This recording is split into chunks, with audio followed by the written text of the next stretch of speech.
Akhirnya Nabi Musa punya pengaruh besar di kalangan punggawa Fir'aun. Karena ketika debat terbuka itu punggawanya dengar. Akhirnya mereka iman sama Nabi Musa. Ini disebut wa qala rajulun mu'minun min ali fir'auna yaktumu imana. Banyak yang diam-diam ini iman karena logika Fir'aun jadi Tuhan itu enggak masuk akal. Yang benar adalah Tuhannya Nabi Musa. Nah, orang-orang ini itu ya dibilang enggak loyal ya pokoknya dia iman. Dan dia juga yang ikut rapat. Besok Musa tangkap. Karena mereka sudah iman sama Musa, terus sebelum eksekusi itu datang, ini datang ke Musa. Tadi malam saya ikut rapat, keputusannya Anda ditangkap mau dibunuh. Jangan lari saja dulu kan. Jadi kan nggak bisa disebut pengkhianatan, kan ini orang baik. Jadi malamnya ikut rapat, besok Musa tangkap bunuh. Iya Nabi Musa paginya sebelum di itu. Musa, saya nanti malam ikut rapat dan keputusannya Anda ditangkap dibunuh. Kamu lari saja sekarang. Nah, kenapa iman? Karena logika yang dibangun Nabi Musa. Makanya ciri utama kebenaran itu bal naqdhifu bil haqqi 'alal batil fayadmaghuhu fa idza huwa zahid. Kebenaran sejati itu boleh diuji di mana saja. Dan Anda tidak usah khawatir kebenaran sejati itu kalah. Pasti menang. Kalau kebenaran itu kebenaran sejati pasti Nabi Yunus itu minggat tadi abaqo itu. Abaqo itu kalau dalam bahasa Arab pergi gak pamit. Kalau orang Jawa bilang minggat. Kalau itu sebenarnya saking mangkelnya, saking emosinya, beliau akhirnya meninggalkan kaumnya tanpa pamit. Tapi kaumnya itu menjadi tahu bahwa ini serius Yunus. Buktinya dia agak berani di kampung. Berarti mau ada adab betul itu. Dan efek positif dari teori itu, teori kultur tadi. Kalau ada azab pasti dia pertama yang lari. Kayak dukun itu. Kenapa kita tidak percaya dukun nomor itu? Itu kan paling yang minta nomor dulu ada SDSB itu. Forecast itu kan paling salam template-nya kan 100.000. Padahal dulu forecast itu berapa? Kalau menang. Kan miliaran ya, juta. Itu untuk kultur kita agak percaya dukun kan ngapain ngumpulin uang 100.000. Kalau dia tahu nomornya kan mendingan tombok sendiri gitu. Itu kan. Jadi orang itu mesti punya teori umum untuk membenarkan sesuatu atau membohongkan itu. Akhirnya umatnya Nabi Yunus itu iman. Iman itu artinya percaya kalau ini tidak main-main. Buktinya Nabi Yunus gak berani di situ. Akhirnya mereka tobat. Saat itu juga mereka wiridan di lapangan. Terus semua kesalahannya diselesaikan. Sampai ada rumah yang sudah dibangun permanen karena di tanah tetangga. Dirobohkan saat itu juga. Bahkan ada batu yang dulu nyuri, 1-2 batu yang dulu hasil nyuri, saat itu juga dirobohkan, dikembalikan sama yang punya. Hari itu semua kedoliman diselesaikan. Ini penting saya utarakan, jadi tobat itu tidak hanya istighfar. Kalau istighfar ribet, tobatnya orang punya utang terus istighfar gitu kan ribet. Kan ribet itu. Ada punya utang terus minta maaf itu kan ribet itu. Harus diselesaikan itu. Tobat diterima sama Allah. Batas akhir finish dari harusnya ada adab misalnya Senin, Selasa, Rebu, harusnya Rebu itu sudah kena adab. Ternyata Rebu itu tidak kena adab. Nabi Yunus sebetulnya juga penasaran kampungnya itu kena adab tidak. Dilihat dari jauh ternyata tidak. Tambah kecewa dia. Gitu.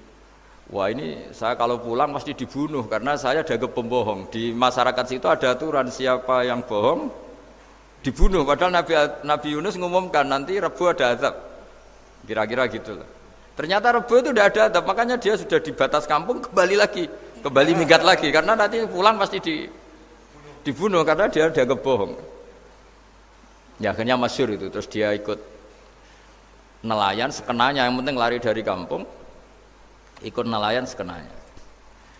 Zaman itu, ini saya ulang lagi zaman itu. Nanti ini efeknya nanti ke tauhid. Zaman itu para nelayan tuh kayak sepakat. Kalau ada kapal atau perahu kok mau tenggelam, itu pasti ada yang minggat. Artinya minggat itu pergi tidak terhormat itu. Terus fasahama fakana minal mudkhadin. Nah, dulu itu orang sudah punya peradaban. Ini cerita kultur, sudah punya peradaban. Punya peradaban. Ya sekarang gini, kalau nyemplungkan salah satu kan tidak adil diundi. Ternyata yang keluar dia Nabi Yunus. Terus mereka tahu ini orang nggak pantas dikorbankan. Karena Nabi di mana-mana itu ganteng. Memang Allah itu punya sunat unik. Nabi itu harus paling ganteng di kampungnya. Nasabnya juga harus paling baik. Kabar-kabarnya juga istrinya harus paling cantik. Itu memang aturannya gitu. Nggak tahu saya. Dulu saya juga janggal. Kenapa Nabi aturannya harus gitu? Tak angen-angen di pemimpin elek isin itu. Maksudnya misalnya pemimpin dia pesek keriting itu kan piye gitu rasanya itu. Jadi Nabi itu pasti itu paling ganteng di kampungnya, terus dari nasab ya terbaik, terus rata-rata istrinya itu ya selain solihah itu ya paling cantik. Karena ya dibully kan, sopar tidak jadi Nabi, bojone elek kan ya ribet kalau misalnya ada yang bully gitu kan juga ribet. Singkat cerita terus dia akhirnya ditenggelamkan, dibuang karena beliau seorang nabi. Faltaqamahul khut, beliau ditelan ya. Iltiqam itu tidak digigit, ditelan ya. Karena ditelan beliau tidak mengalami dikunyah, ditelan. Iltiqam itu ditelan. Karena beliau seorang nabi, di dalam batnil khut itu di perut itu dia wiridan, dan barokahnya wiridan itu perut ikan ini menjadi masjid. Dia nyaman di situ, nyaman karena terus ngalami karomah lah, andekan wali itu ngalamin karomah. Nah, kesimpulan dari cerita ini itu apa? Masyarakat itu akan selalu dengan kulturnya sendiri. Para nabi juga punya kultur sendiri. Dan Allah yang ngelola itu semua. Saya ulang lagi, Allah yang ngelola itu semua. Makanya terus dua kultur ini kalau Allah menghendaki itu gampang sekali. Akhirnya yang terjadi apa? Nabi Yunus jadi kasih sanksi Allah karena pergi tidak pamit. Masyarakatnya justru enggak karena tobat. Dan tobatnya masyarakatnya ini karena kekeliruan Nabi Yunus. Keliru dengan makna bukan dosa. Andaikan Nabi Yunus saat itu kok di rumah ingin menyaksikan azab, itu masyarakat mesti gak percaya akan ada azab. Mau ada azab kok dia di rumah gitu. Jadi unik, Allah cara ngelola masyarakat itu unik. Nah, dari keunikan-keunikan cara Allah ini kemudian lahirlah ilmu yang bernama ilmu tauhid, ilmu tawakal, ilmu pasrah nang pangeran itu. Karena kemarin pas Pak Yusuf sama Bu Sulis sowan saya itu tak beri cerita, agama itu milik Allah. Sehingga teori yang dikatakan manusia itu ya teori saja, tetap semua itu di tangan Allah. Ya saya saat itu cerita, misalnya saya ditanya, ini besi, materi besi dengan kaca itu kuat mana? Mesti kita menjawab kuat besi. Tapi saya yang mengendalikan besi dan kaca. Ternyata saya punya merencanakan menghancurkan besi, menetapkan kaca ini tak simpan, akhirnya puluhan tahun. Yang ini saya rencanakan saya hancurkan itu. Andai kan si yang menjawab tadi tahu rencana saya, mesti kuat bilang kuat kaca. Gitu. Makanya contoh paling gampang tadi. Dinosaurus itu hewan paling kuat malah musnah itu. Pitik yang nggak kuat sampai sekarang itu. Karena Allah bikin dinosaurus itu punya rencana dihancurkan itu.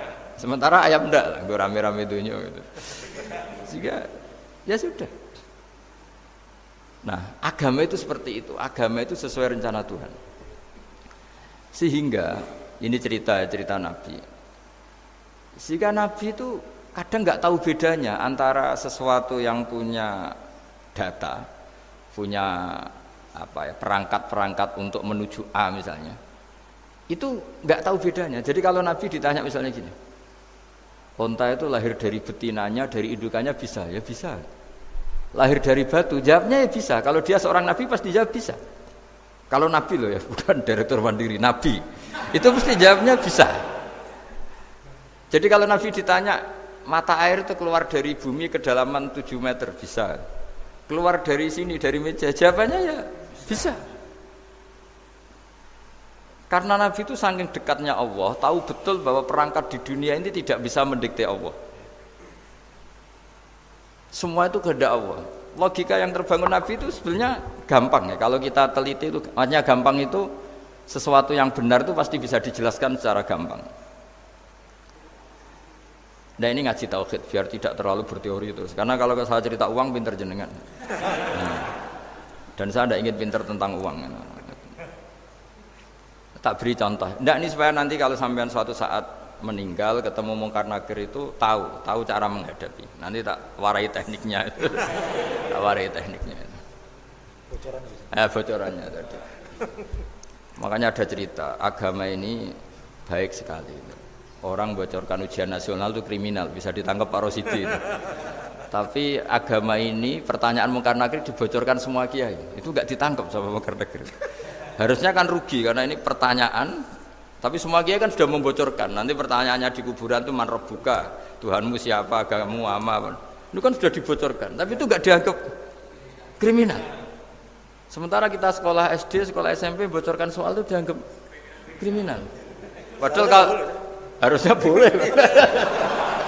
Maksudnya kalau menuruti teori itu harusnya boleh kan. Wong pertanyaan mungkar nakir saja dibocorkan kan. Ada dasarnya kan? Ya tapi kan tidak ada itu. Harusnya boleh. Tapi kan terus jadi enggak ujian kalau dibocorkan itu. Aneh agama ini begitu baik. Pertanyaan yang taruhannya surga neraka saja dibocorkan. Kurang apanya baiknya agama ini? Pertanyaan sepenting itu dibocorkan. Dan kiai-kiai enggak ditangkap sama mungkar nakir ya ada itu. Saya ulang lagi ya supaya kita ingat fitrah salimah. Soal Anda modern monggo lah, tapi saya sebagai kiai akan ngajari kalian tentang fitrah salimah. Jadi kalau kamu itu benar-benar beragama, ini misalnya kertas, ini lempengan baja. Kalau kamu beragama kalau ditanya kuat mana, ya terserah jenengan. Karena bisa saja kertas ini aku punya niat tak simpan di arsip nasional. Baja ini tak niatkan, tak luluhkan, tak hancurkan. Sehingga kalau kita ngomong ya secara materi harus ditambahi, secara materi kuat baja ya Allah. Tapi secara substansi jenengan ya terserah jenengan monggo. Nah, di sini yang mulai orang lupa itu karena selalu menjawab pasti kuat baja. Kata pasti ini yang akhirnya orang menghilangkan teori beragama. Berdasar logika aja. Berdasar logika. Nah, akhirnya para nabi, para wali itu ditanya. Saya punya kitab karangannya Abdul Hamid, orang alim. Kitab itu dulu saya ngaji lama sekali, sampai sekarang saya pelajarin. Manusia itu dijebak hukum adat, padahal adat itu ya tidak terlibat. Misalnya kalau ada telur jadi ayam, normal gitu. Ya tadi, indukan unta melahirkan unta normal itu. Indukan sapi melahirkan sapi normal. Tapi kalau para nabi itu bilang, ya enggak normal. Enggak normal artinya tetap ada kekuatan Tuhan. Indukan unta tahu apa tentang unta? Dia punya kekuatan apa? Bisa melahirkan unta, bisa menciptakan unta di perutnya, bisa ada jantungnya, ada paru-parunya, ada ususnya. Dia bisa apa? Di situ ada tangan Tuhan itu. Karena para nabi cara berpikir gitu, melihat tembok ya sama. Tembok sama indukan unta itu sama, sama-sama mungkin mengeluarkan unta. Sehingga ketika Nabi Soleh ditanya, bukti apa kekuasaan Tuhanmu? Apa bisa mengeluarkan unta dari batu besar ini? Jawabannya Nabi Soleh ya bisa, langsung saja bisa. Dan mukjizatnya Nabi Soleh masyhur itu keluarlah unta dari batu. Karena secara teori ya tadi, coba unta indukan itu apa seorang profesor, apa seorang ilmuwan sehingga bisa menciptakan anaknya itu. Apa dia terlibat dalam menciptakan jantungnya, paru-parunya, ususnya? Kan enggak juga. Telur bisa apa coba? Gobloknya bukan main telur itu kan. Tapi bisa mengeluarkan ayam, dia bisa apa? Nah, para nabi, para wali itu tahu semuanya itu kekuasaannya Allah. Nah, kalau karena kekuasaan Allah bedanya apa dengan tembok? Makanya Nabi Muhammad ketika di padang pasir semua sahabat bingung nggak ada air, ya Nabi santai aja. Ini gimana Nabi nggak ada air, nanti orang mati kehausan. Nabi ya santai aja. Kamu ingin air katanya? Iya. Nabi nunjuk apa itu ya sudah terus ada air. Ada yang keluar dari jemarinya, ada karena Nabi itu nggak tahu bedanya antara ini mungkin dan tidak mungkin tuh nggak tahunya itu ya semuanya itu Allah. Kalau kamu kan nggak, wah daerah gini nggak mungkin ada air. Ini kan padang pasir. Air itu biasanya di daerah hutan gini malah berteori macam-macam. Seakan-akan tidak ada Tuhan. Jadi kalau orang nggak bakat wali pasti berpikirnya gitu. Makanya nggak wali-wali itu memang nggak bakat karena itu kan artinya menafikan kekuasaannya Allah kan. Seakan-akan Allah tidak mampu bikin air di situ. Tapi kalau Nabi santai aja. Makanya Nabi Ibrahim ketika mau dibakar ya santai aja. Menurut beliau api bisa apa? Jadi itu meskipun hukum adat itu ya selalu berjalan. Normalnya api ya membakar, di padang pasir normalnya ya nggak ada air, normalnya batu ya nggak mengeluarkan onta. Tapi kamu jangan terjebak oleh keseharian yang Anda lihat. Tetap di balik itu ada kekuasaannya Allah Subhanahu wa Ta'ala. Nah ini yang namanya iman. Dengan iman seperti itu nanti ketika kita mati itu ya santai saja. Ketika kita hidup ya tidak tahu oksigen itu apa masuk ke tubuh kita sistemnya kayak apa, jantung kita ada ikut bikin, paru-paru kita. Artinya zaman kita hidup pun sebenarnya kita tidak bisa ngelola kehidupan itu, tidak bisa. Nah kalau sama nggak bisa, nanti setelah mati juga tidak bisa. Ya sudah, ketika kita hidup yang ngelola juga Allah, ketika mati juga yang ngelola. Bedanya apa? Nah, ini di sini terus kita dilatih inna sholati wa nusuki wa mahyaya wa mamati lillahi rabbil alamin. Tapi kenapa kita ragu terhadap kehidupan setelah kematian? Karena ketika kita hidup seakan-akan kita tahu cara hidup. Makanya Allah itu tersinggung betul ketika ada orang merasa bisa ngelola cara hidupnya. Makanya kata Allah kalau gojlok orang-orang yang kepedean itu, kalau kamu top, mbok jangan mati. Itu falaula in kuntum ghaira madinin tarji'unaha in kuntum shadiqin. Kalau kamu merasa top itu jangan mati. Di mana-mana mati itu tidak top. Falaula idza balaghatil khulqum wa antum khina idzin tanzurun. Mbok ketika nyawa kamu sudah sampai kerongkongan, kamu tarik lagi supaya kamu tidak mati. Mati itu tidak top loh. Katanya kamu top kok mati. Jangan mati. Kalau top itu jangan mati, jangan miskin, jangan tua, jangan jadi jelek. Pokoknya top terus gitu. Itu digojlok sama Allah. Tapi orang itu lupa bahwa ketika sehat begini kita seakan-akan ngelola kehidupan. Nah gara-gara merasa ngelola seakan-akan kalau mati lalu saya gimana ya kalau mati? Di kuburan ngapain? Terus kantornya gimana, kerjanya di mana? Ya udah usah begitu.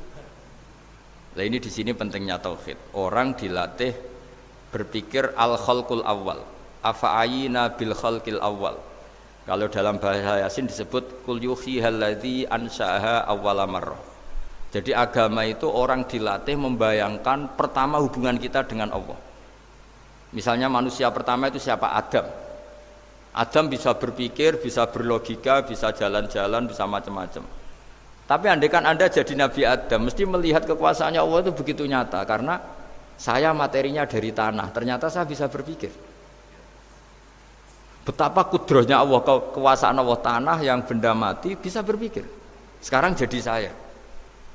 Sehingga kira-kira Nabi Adam kalau ketemu tanah itu ya, kalau mau maksiat, wah ini tanah ini pasti komplain. Nah di sini pentingnya beragama. Sehingga ketika Rasulullah ngendikan, jika kamu memperbanyak sholat, maka tanah-tanah ini bersaksi terhadap sholat kamu. Jika kamu maksiat, juga tanah-tanah ini menjadi saksi pemberat. Itu kamu tidak jagal sama sekali, karena manusia pertama yang bernama Adam yang bisa berpikir itu materinya dari tanah. Jika kita tidak janggal ketika tanah disetatuskan bisa bersaksi. Tapi setelah kamu berpikir tanah itu bisa dicangkul, bisa dijadikan berhala, dijadikan kendi, dijadikan macam, seakan-akan tanah itu ya benda yang tidak penting. Tapi Nabi itu beda dengan kalian. Nabi tahu betul tanah ini makhluk Allah yang bisa berpikir. Sehingga Nabi yang ngendikan kalau kamu sholat sunat atau beribadah sebaiknya jangan di tempat yang sama, biar yang menyaksikan kamu sholat itu banyak. Kita mungkin kan masa bumi bisa bersaksi, tapi andaikan Anda Nabi Adam itu tidak akan janggal seperti itu, karena dia tahu materinya dari tanah dan ternyata jadi mata yang bisa melihat, jadi telinga yang bisa mendengar. Makanya Allah selalu mengingatkan, ingatlah al-khalqil awal, afayina bil khalqil awal. Karena khalqil awal ini yang menjadikan fitrah beragama yang baik.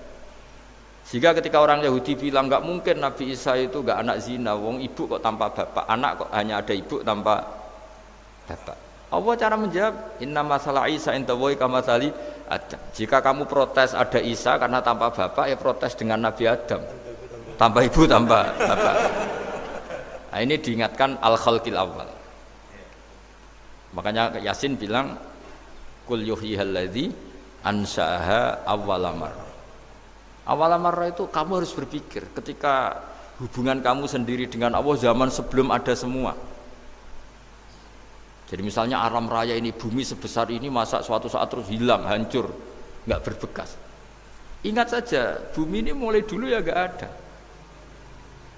Diadakan oleh kekuatan besar yang super ada, yaitu Allah Subhanahu wa taala. Nah, di sini kenapa faham-faham ateis itu hilang di dunia. Meskipun ada itu karena saking mungkin kurang peradaban. Makanya guru-guru kita mulai zaman Nabi Adam sampai sekarang itu cara berpikir sederhana. Bumi ini kadung ada. Di mana-mana sesuatu yang ada pasti disebabkan yang lebih ada. Kan nggak mungkin bumi yang ada kemudian penciptanya itu udah ada. Itu kan ngajak goblok bareng gitu kira-kira gitu. Oh, sesuatu yang ada disebabkan oleh sesuatu yang tiada. Maka guru-guru kita ngajari, pertama sifat Allah itu wujud. Karena ini wujud super atau kausa prima, terus kiai bilang wajibil wujud. Wajibil wujud terjemahan bebasnya ya wujud super. Karena wujudnya Allah itu yang mempengaruhi ya semua alam raya ini, dia harus di depan. Masa yang menciptakan di belakang. Makanya terus disifati qadim. Qadim itu harus lebih dulu atau awal. Makanya ketika Fir'aun ngaku Tuhan itu cara membatalkan Nabi Musa itu sederhana. Kalau kamu Tuhan berarti baba kamu nggak ada Tuhan karena Tuhannya terlambat datang. Itu langsung.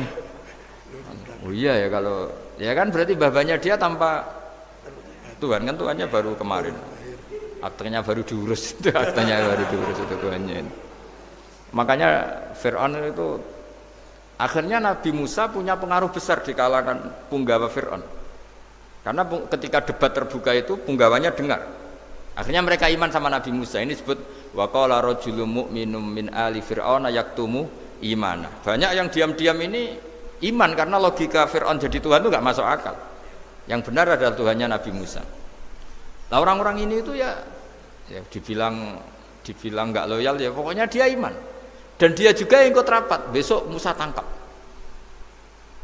Karena mereka sudah iman sama Musa terus sebelum eksekusi itu datang, ini datang ke Musa. Tadi malam saya ikut rapat, keputusannya Anda ditangkap mau dibunuh, jangan lari saja dulu kan. Jadi kan nggak bisa disebut pengkhianatan, kan ini orang baik. Jadi malamnya ikut rapat, besok Musa tangkap bunuh. Iya Nabi Musa, paginya sebelum di itu, Musa saya tadi malam ikut rapat dan keputusannya Anda ditangkap dibunuh, kamu lari saja sekarang. Nah, kenapa iman? Karena logika yang dibangun Nabi Musa. Makanya ciri utama kebenaran itu bal naqdhifu bil haqqi 'alal batil fayadmaghuhu fa idza huwa zahid. Kebenaran sejati itu boleh diuji di mana saja. Dan Anda tidak usah khawatir kebenaran sejati itu kalah. Pasti menang. Kalau kebenaran itu kebenaran sejati pasti menang. Di sini terus ada ulama-ulama kayak banyak lah termasuk di Indonesia kayak Pak Quraisy Shihab kayak yang nyaman saja anak-anaknya di luar negeri karena merasa kebenaran sejati itu tidak akan kalah. Sehingga ketika ada negara yang begitu maju, saya pernah ditanya sama orang yang kuliah di Inggris, di Swiss, Gus, saya ini kan orang Indonesia tapi pengagum negara Swiss, Swedia, negara di sana itu makmur, terus tertib. Bagaimana saya tetap mencintai Islam yang secara lahir itu kadang-kadang beberapa negara Islam itu kacau. Ada seorang mahasiswa tanya gitu. Dia tanya cara ingat Allah. Ya membela Islam kira-kira gitu. Terus tak kasih tahu dia. Ketika Anda muji negara-negara itu makmur, sejahtera, itu sebetulnya tetap utang jasa terbesar itu sama Tuhan. Pejabat bisa apa ketika Allah misalnya nggak bikin air? Negara bisa apa misalnya ketika Allah itu nggak bikin oksigen? Tetap semua ketertiban itu karena kehendak Allah. Berarti utang jasa kamu di negara manapun tetap sama Allah, bukan pada yang lain. Bahwa ada hukum sosial manusia, oke lah, kedua, ketiga, dia harus terima. Artinya dia sadar. Nah masalahnya kita ketika di negara yang makmur gitu, pikiran kita presidennya hebat, menterinya hebat, tata sosialnya hebat. Oke, nggak apa-apa, muji manusia itu nggak apa-apa. Tapi tetap itu semua di bawah muji Allah Subhanahu wa Ta'ala. Ada air begini ciptaan Allah, ada oksigen sehat ciptaannya Allah. Sehingga muji pertama itu kepada apa artinya kehebatan manusia ketika ada gempa besar, ada likuifaksi, ada macam-macam. Nah maksud saya ngaji di sini ingat Allah itu dengan cara seperti itu. Sehingga ketika kita hidup di negara manapun ya utang jasa pertama pikiran kita sama Allah Subhanahu wa Ta'ala. Tapi kalau enggak, kamu terjebak hukum adat tadi. Di mana-mana ayam itu yang mengeluarkan telur mengeluarkan ayam, nggak bisa bantu batu ini mengeluarkan ayam. Keliru kamu. Ketika ayam mengeluarkan telur, memangnya ayam itu bisa? Apa dia berpikir sekolah dulu gimana ya cara punya telur? Kan tidak juga. Tidak bergerak juga. Apa ketika mata kamu bisa melihat terus kamu merencanakan gimana ya mata supaya bisa melihat? Ya tahu-tahu sudah melihat. Nah, di sini disebut afa'ayina bil khalqil awwal ansa'aha awwalan marrah wa huwa alladhi yabda'ul khalqa tsumma yu'iduhu wa huwa ahwanu alaih. Allah selalu mengingatkan, nah iman yang baik itu iman yang seperti saya utarakan tadi. Kamu ingat kekuasaan Allah ketika belum ada apa-apa. Belum ada apa-apa ya Allah bikin manusia itu dari tanah, bikin ayam ya dari tanah, bikin sapi ya dari tanah. Bahkan semuanya dari ketiadaan. Nah, dengan iman seperti itu, nanti kalau kamu ngaji hadis, Nabi bisa mengeluarkan air dari apa? Dari jemarinya. Terus Nabi Ibrahim dibakar gak apa-apa. Nabi Soleh bisa mengeluarkan unta dari batu besar. Nabi Musa bisa menyibak laut hanya dengan tongkatnya. Itu semuanya kamu tidak jangka. Karena tadi ingat bahwa kekuasaan Allah itu tidak terbatas. Itu cara iman yang benar. Sehingga nanti ketika kita mati juga gitu. Ketika kita hidup ya tidak bisa ngatur jantung kita, paru-paru kita. Pasti sama lah, setelah kita mati juga tidak bisa ngatur. Yang hanya ngatur Allah Subhanahu wa ta'ala. Hidup kita dalam kendali Allah, mati kita dalam kendali Allah. Ya sudah, terus kita mati ya nyaman saja. Saking nyamannya itu orang-orang soleh kalau mati itu jarang berdoa. Bukan karena apa-apa, kalau berdoa itu resikonya kan gini, mustajab ndak ya, dikabulkan ndak itu. Itu menjadikan setan punya peluang masuk, diganggu. Makanya ajarannya Nabi, mangkana akhiru kalamihi la ilaha illallah wa fi riwayatin Allah dakhalal jannah. Jadi kalau mau mati bersaksi saja, sudah ini enggak saatnya berdoa, saatnya bersaksi. Makanya hanya disuruh bilang Allah, Allah, Allah. Dan supaya ini menjadi akhir kalimat. Sehingga nanti keren lah.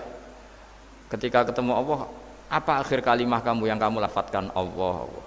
Sehingga di kitab-kitab diterangkan, ketika orang tua kamu mau mati sudah bilang Allah, jangan tanya catatan hutang di mana ya? Tabungannya di mana ya? Terakhir jawab mandiri terus mati lah. Gak boleh ditanya lagi. Sekali ditanya nanti akhir kalimatnya mandiri. Nah, itu gak boleh. Jadi sekali sudah bilang Allah jangan ditanya lagi. Pak, tabungannya di bank mana? Gak boleh. Bahayanya sekali jawab mandiri terus mati berarti akhir kalimatnya itu ya mandiri. Makanya harus akhir. Jangan nanti statusnya itu mangkana akhiru kalami, memang akhir dari yang dikatakan itu kata Allah. Nah sebetulnya teks hadis itu la ilaha illallah. Ini pinternya Kiai Jawa. Lagi-lagi kembali ke kultur. Kiai Jawa itu kiai yang bisa modifikasi kultur. Sebetulnya kalimat hadis itu yang masyhur, itu yang populer itu la ilaha illallah. Tapi Kiai Jawa itu dan itu ngikuti kitab-kitab Arab juga, kitab-kitab. La ilaha illallah itu resikonya tinggi karena di situ kan tiada Tuhan yang berhak disembah kecuali Allah. Ada kata la ilaha ini. Nah takutnya pas la ilaha sudah mati. Nah karena itu ada resiko la ilaha gak khatam, berarti tiada Tuhan. Nah, sehingga karena ini dianggap riskan, ya terus Kiai Jawa ngajari sudah lah, gak usah kepanjangan ya sudah Allah Allah. Jadi itu sudah agak-agak rekayasa lah, agak-agak istihad gitu. Maksudnya itu sebenarnya teks panduannya itu la ilaha illallah. Teks panduannya. Tapi kiai-kiai itu tentu yang paling tahu tentang kehendak Nabi karena nekuni ilmu itu lama sekali. Kita ngikuti cara-cara ditentukan para kiai. Karena tadi la ilaha illallah itu kan ada kalimat yang tadi ya, tiada Tuhan kan. Nah, kata tiada Tuhan ini yang dianggap riskan kalau nggak khatam. Daripada potensi itu, terus kiai-kiai ya agak-agak improvisasi lah. Itu memang ya sudahlah Allah, Allah, Allah. Nah, supaya itu menjadi akhir kalimat, ya saya ulang lagi menjadi apa? Akhir kalimat. Setelah itu kata kitab-kitab jangan tanya hal lain. Ya, sekali ditanya nanti dia akan ngelafatkan hal lain itu. Ya tadi misalnya tabungannya di mana gitu. Kan bisa jawab sini. Nah, yang ribet kalau wong kuno itu neng laci, neng sorogan, berarti kalimat terakhirnya ya laci sorogan itu. Nah, sehingga terus itu pinternya guru-guru kita. Jadi saya ulang lagi ini yang terakhir saya pesen, latihlah iman seperti imannya para ulama, para aulia, syukur-syukur yang dekati imannya para nabi. Itu cara berpikir tuh al-khalqul awal. Afa'ayina bil khalqil awal. Qul yuhyihal ladzi anshaha. Nah, yang terakhir saya pernah ditanya, ya agak gojekan, agak guyon, tapi saya ditanya. Saya itu enggak bisa melihat, Gus. Aneh orang Afrika itu. Kan misalnya ada Miss Afrika itu. Di sana itu orang paling cantik. Malah kadang itu ada kriminal gitu, karena orang Afrika merkosa Miss Afrika. Itu kata orang Indonesia, Gus, dikekno aku ora doyan gitu. Itu kan. Itu lah ini kan secara syariat mungkin lelaki itu punya rasa dengan perempuan itu ya kalau berpakaian serono atau gimana secara teori. Tapi sebetulnya oke itu benar. Tapi sebetulnya ada ansaaha awala bar. Orang Indonesia itu didesain nggak suka orang Afrika. Orang Afrika ya didesain nggak suka orang Indonesia. Sehingga orang-orang Afrika kalau melihat orang Indonesia yang paling cantik mungkin ya iskal. Wong cempeh kayak gampang gitu kok cantik gitu. Mungkin perasaannya cowok-cowok Afrika ya gitu. Itu cantiknya di mana? Orang Indonesia kebalik kan? Kalau cowok-cowok Indonesia ngelihat Miss Afrika itu cantiknya itu nangdi gitu. Kok sampai ada pemerkosaan tuh apa itu? Nah itu menunjukkan Allah yang Maha Kuasa. Allah tuh mendesain gennya orang sana.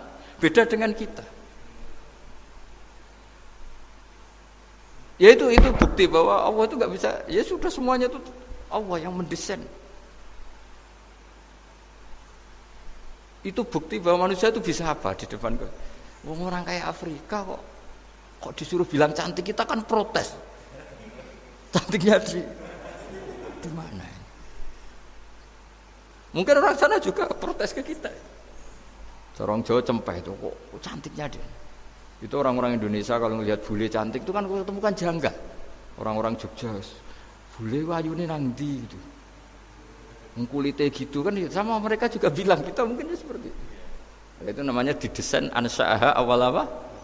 Mar. Sudah memang desainnya seperti itu. Nah di sini supaya kita ingat. Nah, ingat bahwa hati juga gitu. Ketika kita cinta istri itu janggal betul kalau terjadi konflik. Tapi kalau sedang konflik itu janggal betul terjadi perdamaian. Nak lagi mau ngangkel itu ya problem betul. Nah ini di sini pentingnya iman. Orang terus disuruh berdoa ya muqallibal qulub tsabit qalbi ala dini, karena kita tidak tahu cara berpikir. Ada perempuan cantik sering merengut, pecintanya ya banyak, dianggap pemikir serius. Tapi kalau baru gedeng namanya ya merengut, bukan pemikir. Orang senyum itu kita seneng gitu. Tapi kalau baru gak seneng, murahan guyu. Itu jadi manusia itu unik. Hanya sama, tapi cara nganalisis beda. Tinggal sedang seneng apa enggak. Lucu kan? Ada orang anteng di rumah, itu kalau lagi seneng ya, oh itu anteng gak banyak ngeluyur. Tapi baru gak seneng, seneng ngomah ya nganggur. Nah, itu kita tidak pernah tahu. Kita simpulkan apa itu tidak pernah. Makanya pernah ada orang wisata datang ke sini tak nasihatin. Orang wisata itu kan senang di kampung-kampung yang terbelakang gitu, melihat orang manusia pohon, melihat apa. Terus saya bilang, itu kan kasihan kan, masa manusia jadi objek. Bahkan bayangannya ya kalau mereka jadi modern jadi gak menarik kan. Padahal kita yang orang pendidikan kan inginnya mereka terentas lah dari kultur itu. Ya itu kan nggak sambung kan. Yang satu bilang unik, masyarakatnya masih unik, masih naik-naik pohon. Tapi bagi orang pendidikan kan tersiksa kan. Ini bangsa kita, warga kita kok masih seperti itu. Makanya orang wisata itu nasihati, kamu kesana itu niat melihat apa niat mengentas? Kalau niat mengentas, tak jamin ada pahala. Enggak Gus, mau niat mengentas katanya. Niatnya baru sekarang apa mulai dulu-dulu? Baru sekarang. Ya ini cerita, jadi manusia itu semudah itu. Nah, setelah kamu ngaji ini, kamu tidak akan janggal terhadap kenapa Nabi itu begitu santai. Ketika tadi makanan misalnya satu wadah itu cukup untuk orang 300. Sampai Jabir yang undang Nabi kan hanya kambing kecil, cukup orang 6. Ternyata Nabi ngajak orang 300 lebih. Tapi Nabi bilang ya sudah semuanya makan cukup. Kata-kata Nabi kan, zaman dulu belum ada beras, belum ada Allah itu bisa kok mengenyangkan malaikat tanpa makan gitu. Susahnya apa mengenyangkan manusianya dengan nasi sedikit itu ya Nabi ya santai aja, semuanya kenyang santai. Ya ini itu iman-iman yang sudah benar awal amarah sudah. Allah tidak harus terdikte oleh nasi. Kalau nasi sedikit harus cukup orang sedikit. Kalau banyak harus orang banyak. Allah tidak perlu kena aturan itu semua tidak perlu. Saya ini Tuhan kata kok kamu atur itu gimana? Tidak bisa. Saya Pak Bakar